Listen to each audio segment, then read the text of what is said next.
ദൈവത്തിന് മഹത്വം ഉണ്ടാകട്ടെ. വേദനയിലും പരിശോധനയിലും ക്ലേശങ്ങളിലും കൊടുങ്കാറ്റിലും അലയടിച്ചുയരുന്ന ആഴിയുടെ നടുവിലും നമ്മെ കൈവിടാതെ കരം പിടിച്ച് നടത്തുന്ന അത്യുന്നതനായ ദൈവത്തിന് സകല മഹത്വവും അർപ്പിക്കുന്നു. ഇന്നത്തെ വചന ധ്യാനത്തിനായി പൗലോസ് അപ്പോസ്തലൻ കൊരിന്ത്യർക്ക് എഴുതിയ 2-ാം ലേഖനം 1-ാം അധ്യായം 8 മുതൽ 10 വരെയുള്ള വചനങ്ങൾ. സഹോദരന്മാരെ, ആസിയിൽ ഞങ്ങൾക്കുണ്ടായ കഷ്ടത നിങ്ങൾ അറിയാതിരിക്കരുതെന്ന് ഞങ്ങൾ ആഗ്രഹിക്കുന്നു. ജീവനോടിരിക്കുമോ എന്ന നിരാശ തോന്നത്തക്ക വിധം ഞങ്ങളുടെ ശക്തിക്കപ്പുറമായി ഞങ്ങൾ അത്യന്തം ഭാരപ്പെട്ടു. ഞങ്ങളിലല്ല, മരിച്ചവരെ ഉയർപ്പിക്കുന്ന ദൈവത്തിൽ തന്നെ ആശ്രയിക്കുവാൻ തക്കവണ്ണം ഞങ്ങൾ മരണത്തിന് വിധിക്കപ്പെട്ടിരിക്കുന്നുവെന്ന് ഉള്ളിൽ വിചാരിച്ചു.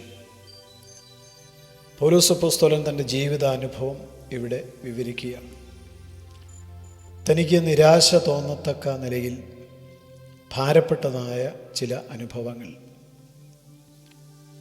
തങ്ങൾ അനുഭവിച്ച കഷ്ടത മറ്റുള്ളവരെ അറിയിക്കുവാൻ ആഗ്രഹിക്കുന്ന പൗലോസ് അപ്പോസ്തലൻ, പുറമേ നിന്നുള്ള ചില സമ്മർദ്ദങ്ങൾ പൗലോസ് അപ്പോസ്തലനെ കൂടുതൽ ദൈവാശ്രയത്തിലേക്ക് നയിച്ചു എന്നുള്ളത് നമുക്കെല്ലാവർക്കും പ്രചോദനമാണ്. പുറത്തു നിന്നുള്ള സമ്മർദ്ദങ്ങൾ ദൈവത്തെങ്കിലേക്ക് കൂടുതൽ നമ്മെ അടുപ്പിക്കണം. പൗലോസ് അപ്പോസ്തലൻ നിരാശ തോന്നത്തക്ക വിധം ഭാരപ്പെട്ടെങ്കിലും മരണത്തിന് തങ്ങൾ വിധിക്കപ്പെട്ടിരിക്കുന്നു എന്ന് ഉള്ളിൽ വിചാരിച്ചെങ്കിലും മരിച്ചവരെ ഉയർപ്പിക്കുന്ന ദൈവത്തിൽ ആശ്രയിക്കുവാൻ തക്കവണ്ണം ഈ കഷ്ടതകൾ മുഖാന്തരമാക്കി. തീർച്ചയായും പൗലോസിൻ്റെ ജീവിതത്തിൽ കഷ്ടത ദൈവത്തോട് കൂടുതൽ അടുക്കുന്നതിനാണ് ഇടയായത്. ദൈവം കഷ്ടങ്ങളിൽ ഏറ്റവും അടുത്ത തുണയാണ്. എന്നാൽ ബഹുഭൂരിപക്ഷം മനുഷ്യരും കഷ്ടതയിൽ ദൈവത്തെ തള്ളിപ്പറയുന്നു, ചോദ്യം ചെയ്യുന്നു, പിറുപിറുക്കുന്നു. കഷ്ടത ചിലരെ ദൈവത്തോട് അടുപ്പിക്കുമ്പോൾ കഷ്ടത പലരെയും ദൈവത്തിൽ നിന്ന് അകറ്റുകയാണ് ചെയ്യുന്നത്. എന്നാൽ നമുക്ക് അനുകരിപ്പാൻ പറ്റുന്ന നല്ലൊരു മാതൃകയാണ് പൗലോസ് അപ്പോസ്തലൻ്റെ ജീവിതാനുഭവത്തിൽ നിന്ന് പരിശുദ്ധാത്മാവ് നമുക്ക് നൽകുന്നത്. സമ്മർദ്ദങ്ങൾ എല്ലാവരുടെയും ജീവിതത്തിലുണ്ടാവും. അകത്തും പുറത്തും പോരാട്ടമുണ്ടാവും. അത് എപ്പോഴാണ്, എങ്ങനെയാണ് സംഭവിക്കുന്നത് എന്നുള്ളത് പ്രവചനാതീതമാണ്.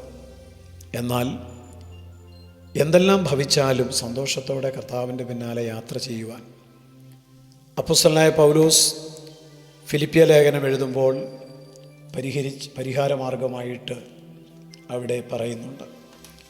ഫിലിപ്പിയ ലേഖനം 4-ാം അധ്യായത്തിൽ നാം ഇങ്ങനെ കാണുന്നു. അതിൻ്റെ 4 മുതൽ 8 വരെയുള്ള വാക്യങ്ങളിൽ, കർത്താവിൽ എപ്പോഴും സന്തോഷിക്കുവിൻ, ഞാൻ പിന്നെയും നിങ്ങളോട് പറയുന്നു. നിങ്ങളുടെ സൗമ്യത സകല മനുഷ്യരും അറിയട്ടെ. കർത്താവ് സമീപസ്ഥനായിരിക്കുന്നു. ഒന്നിനെക്കുറിച്ചും ഉത്കണ്ഠപ്പെടരുത്. എല്ലാറ്റിലും പ്രാർത്ഥനയാലും അപേക്ഷയാലും നിങ്ങളുടെ ആവശ്യങ്ങൾ സ്തോത്രത്തോടുകൂടി ദൈവത്തെ അറിയിക്കത്ര വേണ്ടത്.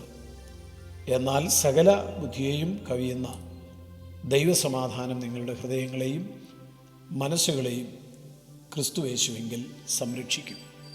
ഇത് തീർച്ചയായും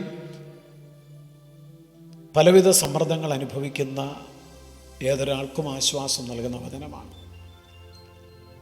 ഓരോ ദിവസവും ദൈവത്തിൽ സന്തോഷിപ്പാൻ നാം പഠിക്കണം. നമ്മുടെ സാഹചര്യങ്ങളിലല്ല, ഭൗതിക നന്മകളിലല്ല, വികാരത്തിലല്ല നാം സന്തോഷം കണ്ടെത്തേണ്ടത്, മറിച്ച് ദൈവത്തിലാണ്. മാറാത്ത ദൈവത്തിൽ, കരുതുന്ന ദൈവത്തിൽ, മയങ്ങാത്ത ദൈവത്തിൽ, മറക്കാത്ത ദൈവത്തിൽ ഓരോരുത്തരും സന്തോഷം കണ്ടെത്തണം. ദിവസവും നാം മറ്റുള്ളവരോട് ക്ഷമിച്ച് ജീവിക്കുവാൻ പഠിക്കണം. ഹൃദയത്തിൽ പക ഉള്ളിൽ വെച്ചുകൊണ്ട് കിടന്നുറങ്ങിയാൽ അത് നമ്മെ പല സമ്മർദ്ദങ്ങൾക്ക് അടിമപ്പെടുത്തും എന്നുള്ളതിന് സംശയമില്ല. സൂര്യൻ അസ്തമിക്കുവോളം ആരും മറ്റുള്ളവരോടുള്ള കോപം വെച്ചുകൊണ്ടിരിക്കാൻ പാടില്ല. നമ്മുടെ കടക്കാരോട് നാം ക്ഷമിച്ചാലേ നമ്മുടെ കടങ്ങളെയും ദൈവം ക്ഷമിക്കുകയുള്ളൂ എന്നുള്ളതിനാൽ മറ്റുള്ളവരോട് മനഃപൂർവ്വമായി നാം ക്ഷമിച്ച് പ്രാർത്ഥിക്കുമ്പോൾ അതിൻ്റെ ഗുണം തീർച്ചയായും ലഭിക്കുന്നത് നമുക്കാണ്.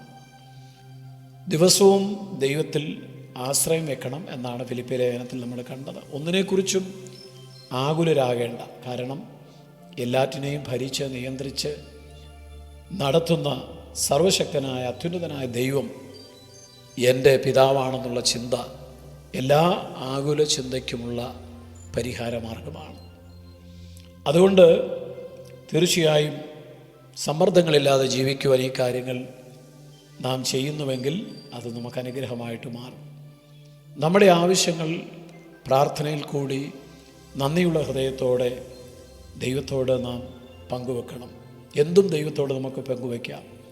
നമ്മുടെ ആശങ്കകൾ, ഭയങ്ങൾ, കൊച്ചു കൊച്ചു സന്തോഷങ്ങൾ, അങ്ങനെ എല്ലാം ദൈവത്തോട് പങ്കുവെക്കുവാൻ നമുക്ക് കഴിയണം.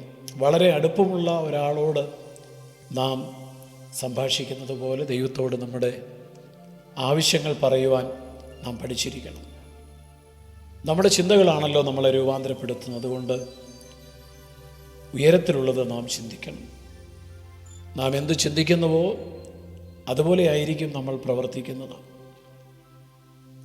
നാം ജീവിക്കുന്ന ഈ ആധുനിക കാലത്ത് പിരിമുറുക്കങ്ങളും സമ്മർദ്ദങ്ങളും ചാഞ്ചാടുന്ന ഹൃദയവുമെല്ലാം ഒഴിവാക്കി അതിനെ അതിജീവിക്കുവാൻ ദൈവത്തിൻ്റെ വചനങ്ങൾക്ക് തീർച്ചയായും കഴിയും എന്നുള്ളതിന് സംശയമില്ല. അതുകൊണ്ട് ദൈവത്തിൻ്റെ വചനം നമുക്ക് ധ്യാനിക്കുകയും എല്ലാ സമ്മർദ്ദങ്ങളിൽ നിന്നും നാം സ്വതന്ത്രരായി കർത്താവിനെ മഹത്വപ്പെടുത്തുകയും ചെയ്യുവാൻ സമർപ്പിച്ചു കൊടുക്കാം. പൗലൂസിനെ പോലെ മരിച്ചവരെ ഉയർപ്പിക്കുന്ന ദൈവത്തിൽ ആശ്രയം വെക്കുവാൻ നമുക്കും ദൈവം കൃപ തരട്ടെ. സ്വർഗ്ഗസ്ഥ പിതാവേ, കഷ്ടതകൾ ദൈവത്തോട് കൂടുതൽ അടുപ്പിക്കുന്നതിന് ഇന്ന് പകൽ അവിടുന്ന് സഹായിക്കണം. ആരും കഷ്ടതയുടെ നടുവിൽ ദൈവത്തിൽ നിന്ന് അകന്നു പോകാതിരിക്കാൻ പ്രാർത്ഥിക്കുന്നു. യേശു കർത്താവിൻ്റെ നാമത്തിൽ തന്നെ ആമേൻ. തേനിലും മധുരമാ, തേനിലും മധുരമാ യേശു ക്രിസ്തു മാധുര്യ